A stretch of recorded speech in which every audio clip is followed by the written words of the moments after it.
C'est Parkawan pour Dans nos rues. On est au 1000e et final épisode de Ghetto Érudit à CISM. C'est 20 ans d'émissions de radio dédiées au hip-hop, au rap.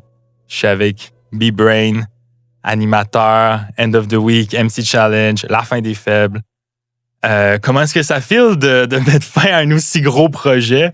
Pour vrai, c'est une belle réunion d'équipe. Il n'y a pas de tristesse ce soir. Je pense qu'on est content de terminer sur cette note-là. On tenait aussi à le faire. 1000 émissions de radio, ça fait plus que 1000. 1000, c'était symbolique, mais on l'a déjà dépassé.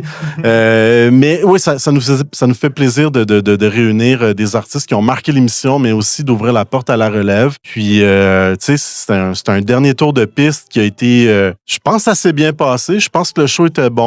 Puis je souhaite bonne chance aux prochaines émissions qui veulent se lancer le défi de faire 20 ans de radio. Et le défi est lancé. Ce serait quoi pour toi les choses principales qui t'ont motivé à partir Ghetto Érudit depuis? Puis en 20 ans, peut-être genre nous faire un timeline condensé de comme un peu les différents switches intéressants que tu as vus dans la scène locale et dans l'émission. Moi, j'ai commencé à faire de la radio sur un site web à l'époque qui s'appelait broadbeat.ca, qui était un peu entre Hip-Hop Franco et HHQC, sans le volet forum, mais qui avait web télé, web radio, donc 2003, 4, 5. Moi, j'ai commencé là. Après, j'ai fait des chroniques à CKUT, j'ai fait des chroniques à Radio Centre-Ville. Puis à un moment donné, j'avais plus de chroniques à la radio. Puis j'ai découvert cette émission-là qui existait déjà, Ghetto Érudit, depuis 2006. J'ai rencontré les gars autour de 2008 dans le cadre de mes soirées.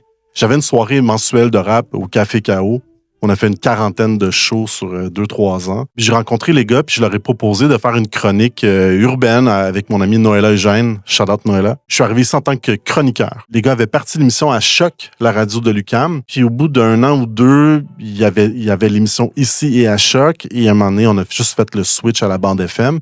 Donc, moi, j'ai pas connu la partie Choc tant que ça, mais vraiment, à CISM, j'ai commencé avec eux autour de 2008, là, à peu près. 2010, Anzu devient, part pour faire ses études, en fait.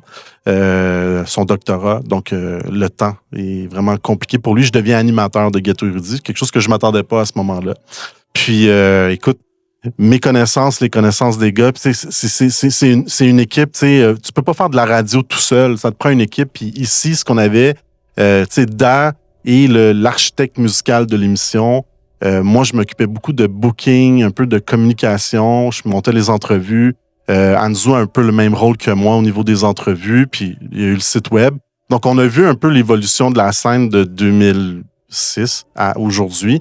Puis c'est passé énormément de choses. Puis tu parlais de qu'est-ce qui m'a marqué, justement de voir les maisons de disques indépendantes prendre leur place, mais pas seulement dans notre milieu, mais dans l'écosystème de la scène musicale au Québec de façon générale, parce que c'est rendu énorme, les 7e ciel, les Joyride, les HLM, Cartel, etc.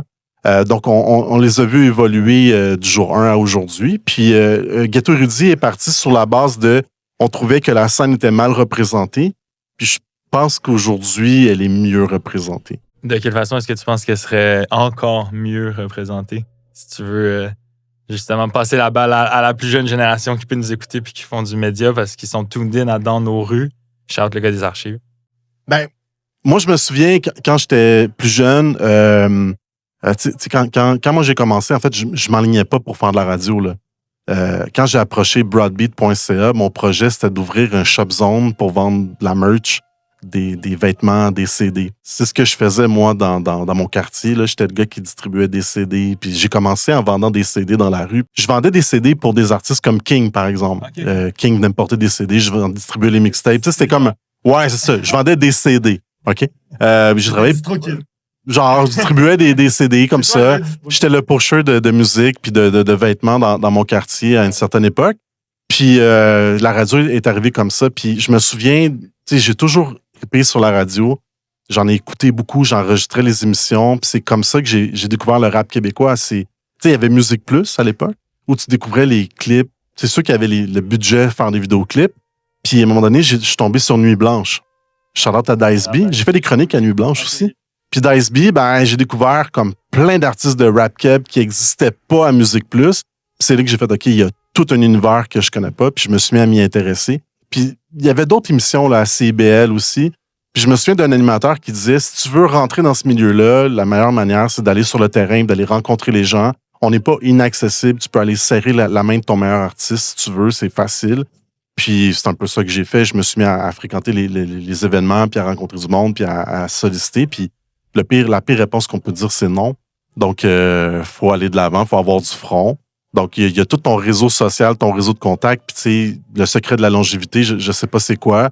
Mais, tu sais, comme je disais dans l'émission, moi, j'ai jamais accepté d'embarquer dans le concept de faire des critiques d'albums, de descendre des artistes. On n'est pas des gens qui cherchent des clics non plus. On n'est pas dans la controverse. On est vraiment dans l'éducation musicale. Puis à CISM, on avait une belle, un beau public de mélomanes, de gens qui veulent découvrir des artistes. Donc, ça a été vraiment ça notre façon de faire. Puis, je changerais pas mon chemin aujourd'hui. Là. Let's go. Aucun regret pour B-Brain après 20 ans de radio. Shout out. Moi, perso, je découvre Ghetto Érudit avec les freestyles de rappeurs, les performances live dans la pièce où on se trouve. D'ailleurs, j'ai consommé énormément du contenu des freestyles vous sortiez. LLA, Dead Obies, les battle rappers du Word Up, Casse-Croûte. Il y a déjà eu l'entourage, il y a juste des passages complètement légendaires en perfo freestyle à Ghetto Érudit. C'est quoi le feeling déjà en live de vivre ça puis de sentir la puissance de ces artistes-là devant vous? Puis, qu'est-ce qui a fait que ça n'a pas perduré comme une des branches principales de Ghetto Érudit, disons, les performances live sur YouTube?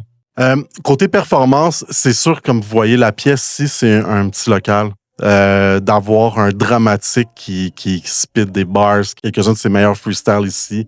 C'est impressionnant d'avoir un artiste de la trempe d'Orelsan, par exemple, assis là, où j'ai une discussion avec lui. On est 4 dans le studio qui me fait un freestyle comme quasiment juste pour nous, tu sais. Ouais, ça, c'est impressionnant. Il y a une belle liberté ici, tu sais, une radio communautaire. Ici, c'est une radio universitaire, mais c'est un laboratoire, tu sais. On peut se permettre des choses que dans une radio privée ou une radio d'État, on pourrait pas faire. Comme ce soir, on a roulé en mode freestyle. On n'a jamais fait de feuille de route en 20 ans, puis c'est pas conseillé, mais nous, on n'en fait pas. On roule avec le flow, tu sais. La deuxième partie de ta question, c'était pourquoi on n'a pas continué? Ben, ce qui s'est passé, c'est que justement, fut une époque où un artiste qui venait à Ghetto Érudit savait qu'il allait avoir une entrevue, des photos sur les réseaux sociaux, un article sur notre site web, une vidéo sur YouTube. C'est beaucoup d'attente, tu sais. Puis on avait l'équipe pour le faire. À un moment donné, on est bénévole là-dedans. Les gens s'impliquent, se retirent. Il y en a qui reviennent. Il y a des nouvelles personnes qui apparaissent. Donc, à un moment donné, il y a une question d'équipe aussi. Et c'est aussi l'âge, hein, les responsabilités que tu as dans la vie. Les gars sont devenus papas. Je veux dire, j'ai un travail, comme j'ai une carrière à côté. Donc, on a moins le temps de faire 100% de ce qu'on aimerait faire. Puis, on n'a pas nécessairement les budgets pour le faire dans ces conditions-là. On n'est pas Radio-Canada non plus. Mais je pense qu'on a réussi quand même à mettre un certain standard de qualité, autant dans les vidéos que dans la musique qu'on a diffusée ici. On n'a jamais joué n'importe quoi. Bon, comme n'importe qui, il y a des trucs que tu n'aimes pas qui ont joué ici. Moi aussi, il y en a des trucs que j'aime pas, mais il y a quand même eu un standard qu'on s'est mis d'emblée, qu'on a respecté. Il fallait que ce soit un tel niveau de qualité. C'est pas un coup d'épée dans l'eau. On voulait aider des gens qui avaient quelque chose à dire, mais aussi qui avaient un projet, un réel projet, tu sais. Tu vas avoir le meilleur single, mais s'il n'y a rien qui s'en vient, pourquoi tu veux venir à la radio, tu sais? Donc, c'était des spectacles, une tournée. Il fallait que tu aies quelque chose à dire pour venir ici. Puis, ça a toujours été notre mandat, puis on l'a gardé jusqu'à la fin. D'ailleurs, je tiens à souligner quand même que pour le 1000e ou 1080e quelques conques et des poussières, il y a eu une performance freestyle captée qui est déjà sur la chaîne YouTube de Ghetto Érudit.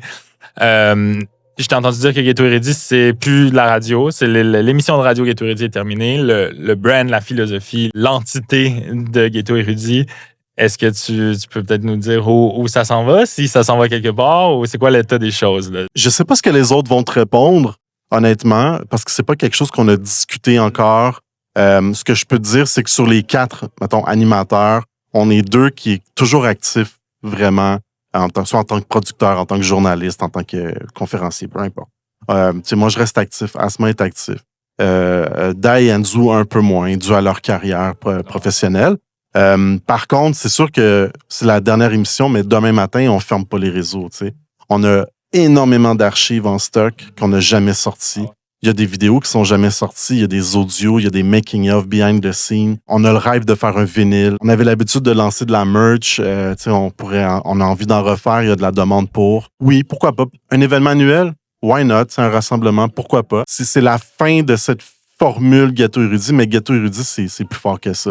C'est une famille à la base. Let's go. Je suis très down avec le projet Archive. Des fois, on a tellement la tête dans le guidon, tu sais, quand on enchaîne, puis vous avez vraiment enchaîné parce que c'est beaucoup d'engagement et surtout la régularité qui m'impressionne dans une émission de radio. Je dois définitivement saluer ça.